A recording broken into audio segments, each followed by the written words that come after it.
Today on Capture School, we have a very special guest for you.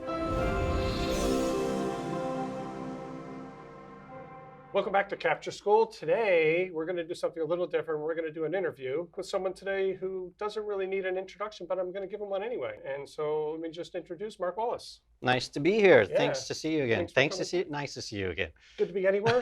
Yeah, exactly. I first met Mark the last time he was in town, which was about three and a half years ago, yeah. I met him then, and he spoke at Parkwood Studios, which is where we are today. And he's back in town again, and I thought, well, you know what? Let's do something a little different. Rather than speak in front of our group, let's just do some videos so everyone can hear him talk about what he's been doing. So you're back in town. You got back when? Well, I got back to the United States about 3 months ago, something like that. But I was just here for a few days, and then took my motorcycle and did a tour around the Western United States. Oh, okay, cool. So yeah. All right, so let's go through a few things. When you were here last time, there was a few things that people had asked you that were kind of stuck with me that people were really interested in. Let's go through some of those things so everyone can kind of get a hold of those. And one of the things people talked about is you're on your motorcycle, you're out there, and all you can carry with you is what fits on the bike. Right. And you go from climate to climate, season to season. How do you deal with clothing? Well, so almost everything on my bike is photography related. So hard drives and laptops and light stands and all that kind of stuff. So most of the panniers are filled with that stuff. The only thing that I have, in fact, you might recognize this shirt. It's Seen it once or twice. Yeah, I think it's 6 or 7 years old. I've worn it, so I only have I think 5 or 6 shirts, something like that, and then 2 pairs of pants. That's it. So that's just the walk around town kind of stuff. On the bike, though, I have a fancy motorcycle, and it has all kinds of attachments and stuff I can put on there. And so in the heat, I've got a really nice riding suit. And so it's got vents and stuff I can open. And so air passes through that. So it keeps me a little bit cooler. I've got a hydration system. And so I have to make sure I'm drinking all the time water so that I don't dehydrate. So that's what I do in hot weather. And I usually ride early in the morning, and I'm done before it gets too hot. Oh, yeah. So yeah, like today I didn't ride because usually my limit is 110 degrees, and we're over 110 right now. Yeah, so when it gets that hot, it's just too dangerous because you get dehydrated really quickly. In cold weather, I usually don't ride much in cold weather, so I intentionally stay in the hemisphere of the world where the sun is. And so when it's winter here, I'm in the southern hemisphere where it's summer, and the opposite. Okay. Or I'm staying sort of close to the equator. But I do have heated hand grips on my motorcycle and waterproof gloves that I have in a little bag that I take. And then I've got a heated suit or heated vest that plugs into the bike. Okay. So it's like an electric blanket that sort of goes on. And so I'll wear that. And then my fancy suit also zips up tight. And so it can go from hot to cold pretty quickly. The only real issue I had was when I crossed Siberia. It got pretty chilly, and I had some really nasty problems with my hands. Oh, really? Because I didn't have the waterproof gloves. Anyway, yeah, so I have the gear I have for that kind of riding. It's very specialized stuff, so it's about $3,000 in just the suit specifically for that reason. Worth every penny, I'm sure. Yeah, and I've ridden with people that don't have the fancy stuff, and yeah, they suffer a little bit. They suffer a lot. Yeah. Yeah, that's cool. So one of the other things people like to talk about, since you are a photographer and you are traveling around, we've seen you do some of the travel stuff in your videos, but do you get photo jobs along the way, and how does that all work, the logistics of all that? I don't. So mainly the work that I do to sustain the traveling are things that I've done in the past. So I've got all my Creative Live catalogs, all of those things I'm still selling. I've got about 15 workshops that are available for people to download, so I'm promoting those things. I have work with AdoramaTV that keeps me really, the Adorama stuff is, it takes so much time to do that. There's really not much more time to do anything else, even if I wanted to, just because just trying to find locations and Wi-Fi and all that kind of stuff, it's all consuming. So it's either that or traveling.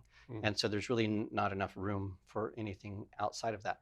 I do occasionally write an article for a magazine or a blog, or do a guest spot for maybe Sayconic or a company like that I've done in the past. Okay. But generally, that's when I'm in a location for 6 to 8 weeks, and I've figured that Got some well in time. advance. Yeah, Yeah. yeah.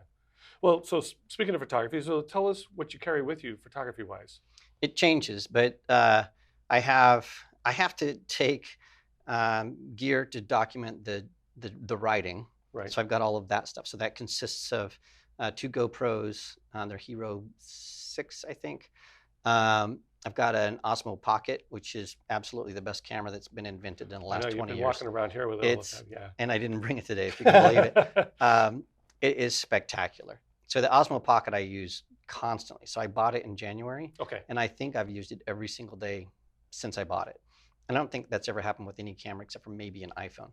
So that's all the traveling and the vlogging. And I've even started shooting AdoramaTV with my Osmo Pocket. Oh, really? Yeah, so there are 2 or 3 episodes, and nobody has noticed. Oh. Yeah, you can't tell if it's good light.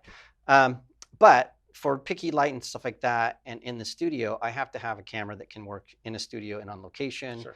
And that's the Leica. So I have a Leica M10 that I use for all of that stuff. And then I have to have a camera and several cameras to document me taking photos to do all the tutorials. Right. And so that is a combination of the B-roll cameras, which are my GoPros, and the Osmo Pocket for B-roll footage. And I'm using a Sony a7 III. It's not an a7R, but an a7 III. Yeah, which is a little bit nicer for video because it just sort of sucks in the light, and it's fantastic. It's shooting 4K with that camera. So I've got that. And then I have been traveling with the Profoto B2.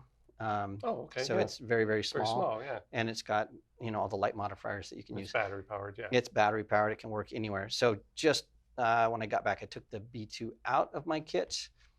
And so I'm debating if I'm going to take it with me on the next phase because it consumes, even though it's small, it consumes a lot of space. And now with the newer flashes, so Adorama's got some basically, what are they called? The 8200 stuff. I know what you're talking about. Yeah. So Gavin uses those, and Gavin Hoey sort of convinced me to check this stuff out, and like it can't be as good, and it's pretty good. It's really good, and it's very, very small. Yeah, that's cool. And inexpensive. Yeah. Cool. And so one of the other things that I'd seen you do on your first trip out, and I haven't seen you really do much of that, is doing meetups when you're in certain cities. You put out, a shout out on your social and get a bunch of people together. Right. So things have changed on social media pretty drastically, specifically with Facebook, in a couple of different ways, and that has impacted my desire and ability to do meetups. Okay. And so one thing that's happened on Facebook, I'm sure you're aware, it's become very polarized. Yes. And so it's become a place that I don't enjoy participating on that forum. Right. Just because it's every time I seem to go there, I walk away feeling worse off than when I showed up. You're not alone. I don't do much on Right. Facebook. Yeah. And so, it used to be this wonderful community and a place where you could really engage with people and do things. So for those reasons, I've tended to shy away from Facebook just a little bit. Okay. Well, actually a lot. And then the other thing that has happened on Facebook that's changed for the meetups is I used to be able to post an event. Yes. And so I think I've got about 70,000 followers on Facebook. And all 70,000 would see that event, and then whoever was in the location could say yes or no. Yeah. That is not true now.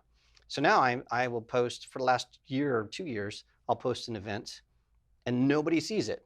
So you have to either pay money and promote and promote and promote, or there's some algorithm, whatever, but nobody sees the events. And I can't tell you how many times people have said, when are you going to be in Phoenix? And I'm like, I was there. I posted. I did all this stuff. Yeah. There were banners. There were like fireworks. We didn't see it. And so those two things have really combined to kill the joy of having meetups. So I think one of the reasons that you're even here is I happen to be going through Instagram, and I follow you on Instagram. Right. And I saw a photo, Like that's and it's saying you tagged that you were in Phoenix, and I'm like, I put a Is comment he- in there, right. are you here? Yes. And you responded to that. And so, yeah, when I had you come down to the studio. Right. And Instagram is really where I'm hanging now. Yeah. So Instagram and markonabike.com. Right. And so for the meetups, I think the place to go to see if it's happening, where it's happening, is markonabike.com, because that's really the only place I can actually control what goes and who sees it. Cool. And so anybody that wants to know, That's good to know. Yeah. that's where you go. Okay, cool. And there are all of the Instagram stuff, all the videos, everything is sort of put together on one site. Cool. Who knew? Go to a website. That's what we used to do. That's what we used to do. I think that's where everything is coming back to. Yeah. Yeah. I know with Capture School, we do the YouTube stuff, and this is a YouTube, obviously, and we've got all Right. the social, but we also have our blogging website, and it's a website. Right. Yeah. Well, and another thing, just to point out how social has changed. So I'm still doing AdoramaTV. I'm producing videos every month on a schedule. They come out like clockwork. There are ways to subscribe and notifications and everything. And we now have over 900,000 subscribers. Yeah. And I get constantly, probably twice a week, people will post, I wish you were still doing YouTube. Like, I am. And a lot of those people are subscribers to AdoramaTV. And they're also asking, oh, we wish you were still doing YouTube. And I'll have to send them actual links. And they're like, oh, I had no idea. Yeah, even YouTube's getting funny with what they'll Yeah. allow you to see. So everybody's just drowning in everybody having their 15 minutes. So one more thing, completely different subject. Okay. You're all over. Have you been to all the continents yet? Or Yeah, I've been on every continent. Well, I've been to every single continent on the bike except Antarctica. Okay. And then before that, I'd been to every continent except for Africa several times. So you've been exposed to a lot of different languages. See, amigo. Is that it for you? Or do you, do you pick stuff up when you stay for a while, or just a couple of words? I'm really bad. Yeah. So, and I lived in Madrid for 5 months and I still can't speak Spanish. So I can speak a little bit. Enough to feed yourself? Enough to order food and ask how much things are and to have basic conversations. But the issue, not an issue, I guess I could, because I'm lazy. The world speaks English. And so almost anywhere you go in the world, somebody speaks English. And if I'm especially if I'm in like South America or in Russia or in Asia, people want me to speak English because they want to practice their English. And I'm lazy. And so that's interesting. They want to practice their English. Right. That's kind of cool. Yeah. Yeah. So I love I love Latin America. I love being in South America. I love Spanish. And so I'm always the other way. I'm like, por favor, right. hablo español. Want to practice See, that. yeah, like I want to speak Spanish. And and so so they're like, no. Your Spanish is so bad. Please, can we speak English? Yeah. That's great. It's that bad. That's pretty cool. All right. Well, that's cool. So this will end this episode. And when we come back with the next episode, we'll talk about what you're going to be doing in the future, what kind of plans you're making. Absolutely. Okay. All right. Well, we'll see you then.